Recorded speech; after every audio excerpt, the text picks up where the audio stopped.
আজ দীপু চন্দ্র দাস, কালকে কে হবে? যদি অভিযোগ থাকে তাহলে আইন আছে, পুলিশ আছে, আদালত আছে। মানুষ পুড়িয়ে মারার অধিকার কারণ নেই।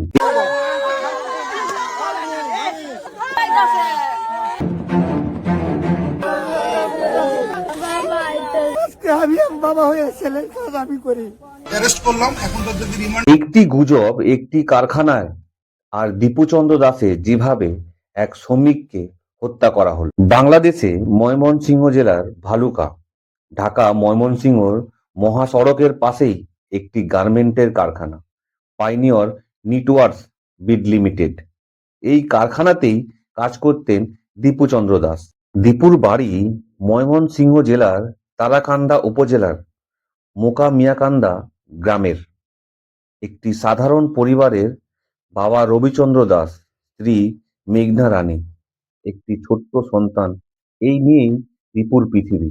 দীপু প্রায় 2 বছর ধরে পাইনিয়ার নেটওয়ার্কস কারখানায় কর্মরত ছিলেন।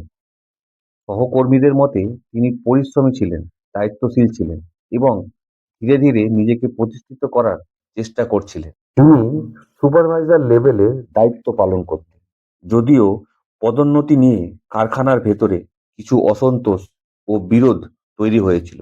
কথা পরিবারের পক্ষ থেকে বলা হয়েছে। স্বপ্ন ছিল আরেকটু ভালো করবে, পরিবারকে স্বস্তি দেবে। স্বপ্ন ছিল আরেকটু ভালো করবে, পরিবারকে স্বস্তি দেবে। কিন্তু কেউ জানতো না এই রাতটাই হবে তার জীবনের শেষ রাত। বৃহস্পতিবারের রাত, রাত 9:30টায় প্রায় পাইনিয়র নেটওয়ার্কস কারখানায়। এই সময় হঠাৎ কারখানার ভেতরে বাইরে ছড়িয়ে পড়ে এক গুজব। ঠিক কি বলা হয়েছে আজও কেউ নিশ্চিত করে বলতে পারেনি। শুধু বলা হয় অবমাননাকর কিছু বলা হয়েছে, কিন্তু কোনো অডিও নেই, কোনো ভিডিও নেই, কোনো নিশ্চিত প্রমাণ নেই। কারখানার সামনে লোক জড়ো হতে থাকে, লোকের উত্তেজনা বাড়ে, লোকের ভাঙচুর শুরু করে। কারখানা কর্তৃপক্ষ পুলিশে খবর দেওয়ার পরিবর্তে একটি ভয়ঙ্কর সিদ্ধান্ত নেয়। কারখানার গেটের বাইরে পা রাখার পর দীপু আর মানুষ রইল না, সে হয়ে গেল এক অভিযোগ। দীপুচন্দ্র দাসকে উত্তেজিত জনতার হাতে তুলে দেওয়া হয়। এই সিদ্ধান্তই হয়ে ওঠে তার মৃত্যুদণ্ড। প্রত্যক্ষদর্শীদের ভাষা অনুযায়ী কারখানা থেকে বের করার পর অনেক মানুষ একসঙ্গে দীপুকে গণপিটুনি দেয়।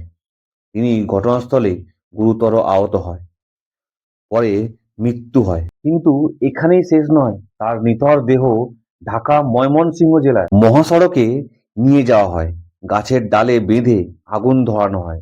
এই নির্মম হত্যাকাণ্ড কোনোভাবে ক্ষমা করা যাবে না। প্রায় 2 ঘন্টা মহাসড়ক অবরুদ্ধ থাকে, কয়েক কিলোমিটার যানজট তৈরি হয়। পরে পুলিশ এসে পরিস্থিতি নিয়ন্ত্রণে আনে। রাত প্রায় 2:30টার দিকে দীপুর মৃতদেহ উদ্ধার করে ময়মনসিংহ মেডিকেল কলেজে মর্গে পাঠানো হয়। তবে এই ঘটনায় 7 জনকে ধরা হয়েছে। এটি ছিল সমষ্টিগত সহিংসতা, পুলিশ জানিয়েছে। সিসিটিভি ফুটেজে দেখে সংগ্রহ করে দোষীদের শনাক্ত করা হচ্ছে। দীপুর বাবা প্রশ্ন করে, আমার ছেলের কি দোষ ছিল?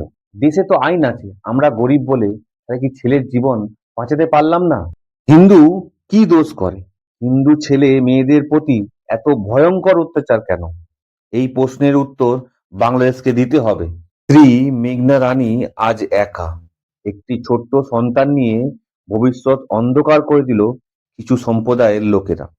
দীপু ছিলেন পরিবারের একমাত্র উপার্জনকর্ম মানুষ। তার স্ত্রী মেঘনা রানী আজ একা। একা কোলে ছোট্ট সন্তান, অন্য কোলে অনিশ্চিত ভবিষ্যৎ। দীপু আর ফিরবে না, কিন্তু প্রশ্ন থেকে যায় এখানেই। এই গল্প কোনো ধর্মের বিরুদ্ধে নয়, এই গল্প আইনতার বিরুদ্ধে, এই গল্প গুজবের বিরুদ্ধে, এই গল্প সেই সমাজের বিরুদ্ধে যেখানে প্রমাণ ছাড়াই মানুষ মেরে ফেলা হয়। আজ দীপু, কালকে কে হবে? যদি আমরা আজ প্রশ্ন না তুলি, তাহলে কাল হয়তো প্রশ্ন তোলার মানুষটাই আর থাকবে না। এই ভিডিওটা বেশি বেশি করে শেয়ার করুন। নীরবতা সবচেয়ে বড় অপরাধ। এই ভিডিওতে আপনারা বেশি বেশি করে কমেন্ট করুন, যাতে ন্যায় বিচার চাই দীপু চন্দ্র দাসের। আর যারা ভিডিওতে নতুন দেখছেন তারা অবশ্যই চ্যানেলকে সাবস্ক্রাইব করতে ভুলবেন না। আপনাদের একটা লাইক আমাকে অনেক মোটিভেট করে। দেখা হবে নতুন কোনো সত্য ঘটনা।